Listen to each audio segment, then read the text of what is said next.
Hi friends, my name is Pratik and I came back with a new video। और आज हम बात करने वाले हैं नार्सिसिस्ट के ऊपर। What is a narcissist personality disorder, NPD। सो इसके बारे में मैं आज कुछ जानकारी देने वाला हूँ। नार्सिसिस्ट पर्सनालिटी डिसऑर्डर ये बहुत एक सबसे ज़्यादा एक हानि पहुँचाने वाला एक डिसऑर्डर है। बहुत बहुत परेशानी करने वाला डिसऑर्डर है। अगर कोई इंसान को अगर अब्यूज़ होता है तो उससे निकलने के लिए बहुत टाइम लगता है। तो ऐसे इसका एक नार्सिसिस्ट पर्सनालिटी डिसऑर्डर होते हैं और ये बहुत नॉर्मल है। आसपास के लोगों के पास तो रहता है, हमारे आजू बाजू में बहुत लोग रहते हैं। उनमें से कई लोग हो सकते हैं, हमारे दोस्तों में भी हो सकता है, क्या हमारे पेरेंट्स में भी हो सकता है कि वो नार्सिसिस्ट है, या हमारे दोस्त में हो सकता है, हमारे रिलेशनशिप में हो सकता है, हमारे टीचर में हो सकता है। और उसका एक पोटेंशियल है कि दे आर हर्टिंग अस, वो हमें नुकसान पहुंचा रहे हैं और हम वहाँ से निकल नहीं पा रहे। Most of the primary thing is कि नार्सिसिस्ट अब्यूज़ और नार्सिसिस्ट पर्सनालिटी डिसऑर्डर के पर्सन के साथ जब हम रहते हैं तो उससे निकलना ही बड़ी मुश्किल वाली बात होती है, क्योंकि वो पर्सनालिटी के ट्रेड्स ही ऐसे हैं कि वो तुमको बाहर ही नहीं निकलने देगा। वो इतना नार्सिसिस्ट पर्सनालिटी की डिसऑर्डर की इतनी मतलब वो क्या ही कहे उसके बारे में। वो डिसऑर्डर बहुत अलग सा डिसऑर्डर है और बहुत ज़्यादा अब्यूज़ पहुंचाता है, डीप अब्यूज़ पहुंचाता है। और उससे रिकवर करने के लिए बहुत बहुत बहुत टाइम लगता है, बहुत बहुत वर्क लगता है, खुद पे काम करना पड़ता है। और मैं उसके बारे में बताऊंगा कि वो होता क्या है और उसको आइडेंटिफाई कैसे करें और हम पहचाने कैसे कि हमारे आसपास कोई है नार्सिसिस्ट। सो नार्सिसिस्ट पर्सनालिटी की एक स्टोरी है, मैंने भी कहीं पढ़ी थी कि एक राजा होता है और वो खुद के लिए एक पार्टनर ढूंढता है और वो सारी दुनिया में घूमता है कि यार पार्टनर कहाँ है, मतलब मैं बहुत खूबसूरत हूँ, मुझे वैसा ही बहुत खूबसूरत पार्टनर चाहिए, बहुत खूबसूरत वाइफ चाहिए। और वो पूरी दुनिया में ढूंढता है और कोई कोई खूबसूरत नहीं, कोई मुझे और चाहिए खूबसूरत, कहाँ मिलेगा।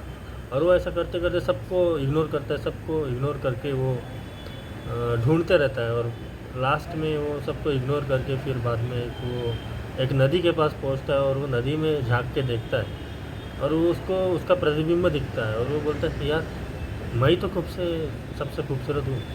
और वो एक खुद से ही शादी कर लेता है और वो उसको पार्टनर कभी मिलता नहीं है और वो अकेला वहीं मर जाता है। वहाँ पे एक पेड़ उग जाता है और उस पेड़ को पेड़ नार्सिसिस्ट प्लांट करके बुलाते हैं। तो ये एक नार्सिसिस्ट की एक छोटी सी स्टोरी थी जो मैंने बताई। तो नार्सिसिस्ट लोग ऑब्वियसली मैंने जैसा बताया बहुत ही डैमेज क्रिएटिव पर्सन होते हैं।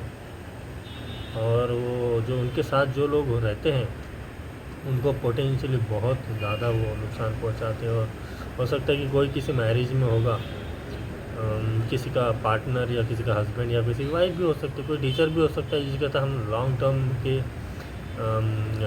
कंपेनियनशिप में रहेंगे। कोई पेरेंट्स और सन का भी रिलेशन हो सकता है, मदर एंड सन का भी रिलेशन हो सकता है। और ये लोग ऐसे होते हैं कि उनको दे डोंट आपको वो फ्रीडम नहीं देंगे। नार्सिसिस्ट अब्यूज़ के बहुत सारे ट्रेड्स हैं, वो आपको लिमिट करके रखेंगे कि डोंट गो देयर, ये दोस्तों के साथ मत जाओ, ये मत करो, दोस्त ख़राब रहते हैं, या तो हमारे साथ ऐसा हुआ तो उनको गलत सलत पढ़ा देंगे, तुमको ब्रेन वॉश कर देंगे, तुम्हारी जो हैबिट्स है उसको चेंज कर देंगे। अगर कोई पेरेंट्स है, अगर कोई टीचर है या कोई भी अपना पार्टनर है तो तुमको मतलब आज़ादी पूरी छीन लगा तुम्हारी कि ये मत करो, तुम ऐसे करते हो क्या, हम दोस्तों को भूल गया, हाँ माँ बाप से बढ़ के सब है क्या। तो ऐसा बोल के वो सारे मतलब ऐसा, ये तो एक चीज़ हो गई पेरेंट्स के बारे में। ऐसे हर एक रिलेशनशिप में वो कुछ भी बोल के तुमको ऐसा, वो इतने बड़े मैनिपुलेटर्स होते हैं नार्सिसिस्ट लोग कि उनके जैसा कोई मैनिपुलेटर होता नहीं है। और उनके हर एक मूवमेंट में, हर एक उनके हर एक बातचीत करने के तरीके में, हर एक मूवमेंट में एक मैनिपुलेशन होता है। उनका और एक ट्रेट है कि वो एक साइलेंट ट्रीटमेंट देने में बहुत माहिर होते हैं। अगर तुम कुछ करते हो तो ऐसा कभी तुम्हारे साथ हुआ है पता नहीं, उनका एक ऐसा हमेशा का हर एक नार्सिसिस्ट के साथ रहता है, वो साइलेंट ट्रीटमेंट का यूज़ करते हैं। और अगर तुम उसके साथ कुछ करो या ना मत करो, वो तुमको ऐसा महसूस कराना चाहते हैं कि तुमने कुछ गलत किया और वो ऐसा साइलेंट हो जाते हैं कि तुमसे बात नहीं करेंगे, ऐसे मतलब बिल्कुल साइलेंट रखेंगे, आंखें दिखाएंगे और ऐसा दिखाएंगे कि तुमने कुछ गलत किया है और अभी तुम मुझे माफ़ी मांगो, इवन दो कि तुमने कुछ किया ही नहीं है ना, उल्टा तुमने कुछ किया भी नहीं होगा, फिर भी वो चाहते हैं कि उनको तुम ग्रेटिफिकेशन दो और तुम माफ़ी मांगो। और ऐसा वो साइलेंट ट्रीटमेंट यूज़ करते हैं। और उनको कोई चीज़ परेशानी लगी है तो वो ऐसा साइलेंट ट्रीटमेंट का यूज़ करते हैं और एक पावर, मतलब है ना, एक कंट्रोल चाहते हैं वो रूम में। अगर कोई क्लासरूम में कोई भी जहीं भी हो तो वो चाहेंगे कि तुम जितने भी लोग हो ना उससे सुपेरियर मैं हूँ, मुझे कंट्रोल चाहिए उन लोगों का। तो वो ना ऐसे ऐसे टैक्टिक्स, अलग अलग टैक्टिक्स यूज़ करते हैं और कंट्रोल चाहते हैं वो तुमको फ्रीडम नहीं देंगे ना, तुमको हमेशा तुम्हारा जो है सेल्फ इस्टीम तुम्हारा ख़राब करते रहेंगे, सेल्फ इस्टीम तुम्हारा कम रखते जाएंगे कि तुम में कुछ नहीं हो, तुमको निगलेक्ट करेंगे कि ये क्या है, ये अरे इससे अच्छा तो कुछ और कर लेता। तुमको कभी वो अप्रूवल नहीं देंगे, कभी वो तुमको तुम्हारी बात का कहीं सही, कभी सही नहीं बोलेंगे, तुमको गलत ही बोलेंगे वो। और ऐसे प्रकार की नार्सिसिस्ट पर्सनालिटी होती है। और ऐसा जो है अब्यूज़, ये बहुत ज़्यादा ऐसे व्यक्ति के साथ अगर कोई फंसा है, हो सकता है कोई वाइफ हो, कोई हस्बैंड हो, तो कोई टीचर हो, जो और टीचर भी हो सकते हैं, parents, most of the time parents होते हैं और कोई भी हो सकता है, लेकिन पेरेंट्स के साथ हम लंबा समय गुजारते हैं। तो ऐसे जो इनवैलिडेशन करना होता है, इसका बहुत ही ज़्यादा बहुत ही लंबा गहरा असर बच्चे पे गिरता है। बच्चे पे हो या पार्टनर जो विक्टिम है उस पर बहुत लंबा गहरा असर पड़ता है। और वो फिर खुद को, और इतना इतना उसको निगलेक्ट और इतना अब्यूज़ मिला रहता है कि यार तुम तो कुछ नहीं कर पाते, तुम तो ऐसे ही हो, तुम तो ये नहीं कर पाते, तुम वही नहीं कर पाते, तुम क्या ही करोगे तुम आगे लाइफ में, है ना। या तुमने इतना ही किया, बस इतना ही, तुमको तो और करना चाहिए था। देखो बाहर दुनिया में कितने लोग कर रहे हैं, तुम इतना ही कर लिए। हाँ, मुझे लगा नहीं था तुम देखो उसका लड़का कैसा कर लिया है, देखो उनका लड़का कितना आगे बढ़ गया है। या ऐसा तुमको शर्म शर्म दिलाएंगे तुमको।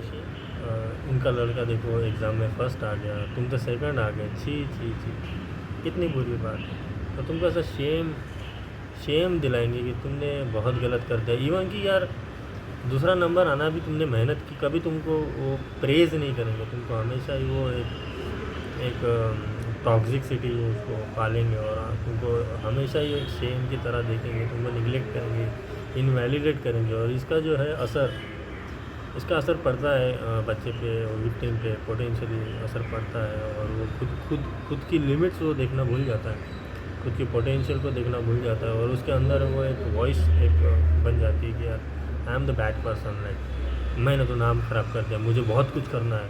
तुम जितने भी तुम पढ़ाई में, जहाँ पे भी तुम जितना भी तुम आगे करते रहोगे, तुम अच्छे ही करते रहोगे, तो फिर भी तुम्हारे वो लोग बोलेंगे, नार्सिसिस्ट पर्सन बोलेगा कि नहीं तुमने तो अच्छा नहीं किया, मतलब इससे अच्छा थोड़ा सा कर लेते, लेकिन ठीक है अच्छा ही किया, मतलब हाँ अच्छा ही किया, लेकिन थोड़ा कर लेते तो अच्छा होता, लेकिन ठीक है अच्छा कर लिया। तो ऐसा वो बोलते हैं। तो कभी वो प्रेज़ नहीं करेंगे। और वुमेन की एक नीड होती है, इमोशनल नीड होती है, वो नीड का जो पुरवठा होता है वो नहीं करेंगे और वो हमेशा ही ऐसे करेंगे। तो इसमें क्या कर सकते हैं फिर हम? तो ये एक नार्सिसिस्ट पर्सनालिटी के ट्रेड्स हैं और हो सकते हैं। मैंने संक्षिप्त रूप में बताया कि ऐसे तरीके से वो अब्यूज़ करते हैं। और ये अब्यूज़ ये अब्यूज़ जो है सालों साल चलता है। और ये अब्यूज़ के साथ अगर कोई रहता है तो सुनो कि कोई किसी को, वो एक मूवी में दिखाया था कि कोई पेड़ को ऐसा भला बुरा जाके बोलता है, वो पेड़ मर जाता है ना। तो कोई पेड़ को पानी नहीं मिलता तो वो मर जाएगा, है ना, न्यूट्रिशन नहीं मिलेगा, पानी मर जाएगा पेड़।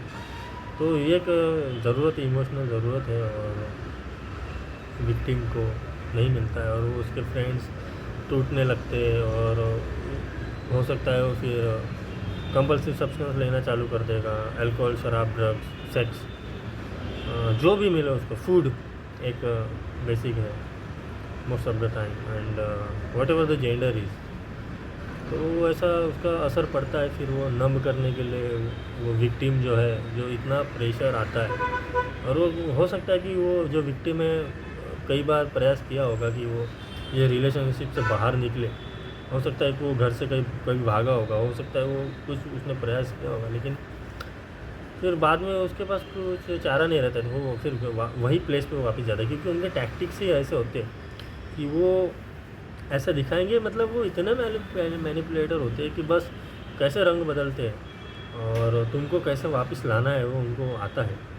तो ये बहुत ही भयंकर और एक पोटेंशियली जो है बीमार करने वाला और डीप अब्यूज़ करने वाला एक पर्सनैलिटी डिसऑर्डर है, और ये बहुत नॉर्मल है और बहुत ही जानकारी इसके इंटरनेट पे है, लेकिन ये काफ़ी वैसे भी अभी नया है, तो और बहुत इम्पोर्टेंट है इसकी जानकारी देना, इसलिए मैंने ये वीडियो बनाया है।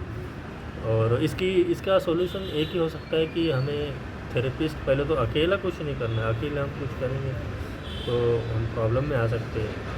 हमें किसी थेरेपिस्ट को लेना है साथ में, या खुद को इसकी थेरेपी लेनी है, और हम सेल्फ लव हमें करना शुरू करना है कि हमें भले हम वो रिलेशनशिप से अभी ना निकल पाए, लेकिन हम उस वे में कर पाए, या हमें वो रिलेशनशिप में, एक तो सीधी बात ये है कि जहाँ तक हम वहाँ पे रहे, अगर किसी पास अगर मौका नहीं है कि हम वो रिलेशनशिप से बाहर नहीं ही निकल पा रहे, तो तुम एक सेल्फ केयर और सेल्फ लव और थेरेपीज़ लेके एक इमोशनल बाउंड्रीज़ बना के, तुम एक दायरा बना के, तुम खुद को वैलिडेट करके, खुद को एक सेल्फ लव दे के तुम एक रास्ता है, और थेरेपीज़ लेके तुम कर सकते हो कि नहीं आप हमें ये नहीं बोल सकते, हम खुद से प्यार करते हैं, और अफर्मेशन करके।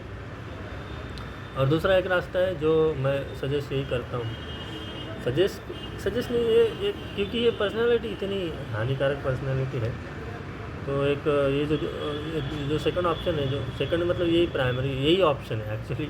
अगर कोई नार्सिसिस्ट पर्सनालिटी है तो उससे कट आउट हो जाना, उसको कट कर देना, वो रिलेशनशिप को कट कर देना। पार्टनर है जो भी है, उसके बाद बच्चे हैं, तो वो हमारी जिम्मेदारी है, उसका हम क्या करते हैं। लेकिन उसका रिकवरी का प्रोसेस यही है कि लेकिन हम शुरुआत में लगेगा कि यार मतलब दुनिया का सोचेगी, मतलब है ना, तोड़ दिया, और वो दुनिया को ऐसा मतलब दिखाएंगे कि मतलब आपको ये है कि ये रिकवरी में ये नार्सिसिस्ट पर्सन ऐसा दिखा कि देखो ये मेरे को छोड़ के जा रहे हैं, मेरे बच्चे हैं मतलब, और देखो ये कितना बुरा है, दुनिया को दिखाएगा, और दुनिया के सामने वो ऐसा रहेगा कि यार I am the good boy, मतलब मैं सब करता हूँ और मैं बहुत अच्छा हूँ, मैं मतलब सबके सामने अच्छा हाजी वाला, और सब उसकी रिस्पेक्ट करेंगे। लेकिन उसके अंदर क्या होता है, घर में क्या रहता है, वो एक अब्यूजिव पर्सन रहता है। तो वो भी एक है कि दुनिया को देख के चलना पड़ता है, पर उसका एक ही है कि नो कॉन्टैक्ट, एक बाउंड्री बनाना पड़ता है रिकवरी में। अगर रिकवरी इसकी अगर जानना चाहेंगे तो इसकी एक ही है कि हमें एक बाउंड्री बनानी पड़ेगी, इससे ये पर्सन से कितना दूर हम जा सकते हैं, जितना इमोशनली दूर जा सकते हैं उतना खुद के साथ रहें, और ऐसा रिलेशन को छोड़ दे, ये रिलेशन को छोड़ दे, ख़त्म कर दे, और ये रिलेशन के पास कभी वापस नहीं जाए, बिल्कुल भी नहीं। हमें बाद में लगेगा वो लोग हमें बुलाएंगे और हम तुमसे प्यार करते हैं, आ जाओ। तो ये ट्रैप में कभी मत फंसना। ये एक अब्यूजिव रिलेशनशिप है, नार्सिसिस्ट पर्सनालिटी डिसऑर्डर है, और इससे बाउंड्रीज़ क्रिएट करके, इसको नो कांटेक्ट करके हमेशा के लिए इससे दूर निकल जाना और एक नई लाइफ शुरू करना, यही एक इसका सॉल्यूशन है जो है नार्सिसिस्ट पर्सनालिटी डिसऑर्डर का। क्योंकि ये इससे और तभी भी ये नहीं होता है, इसकी हीलिंग बहुत लंबी चलती है, और उसके बाद भी तुम्हें धीरे धीरे अच्छा फील करना शुरू होगा। तो इसका सॉल्यूशन यही है, और शायद ये वीडियो पसंद आया होगा, ये इन्फॉर्मेशन होप जहाँ तक जानी है वहाँ तक जाएगी। तो बहुत बहुत धन्यवाद। और हो सकता है तो कुछ लोग देख रहे होंगे, तो अगर ये रिलेट होता है तो प्लीज़ कमेंट कर देना, और if you like the video तो लाइक कर देना, हो सके तो सब्सक्राइब कर देना। Thanks for watching this video. और अगर आपके साथ भी ऐसा कुछ अब्यूज़ हुआ है, ऐसे सिचुएशन से तुम जा रहे हो और तुम निकल नहीं पा रहे हो, तो तुम कमेंट करो। और thank you so much for watching my video.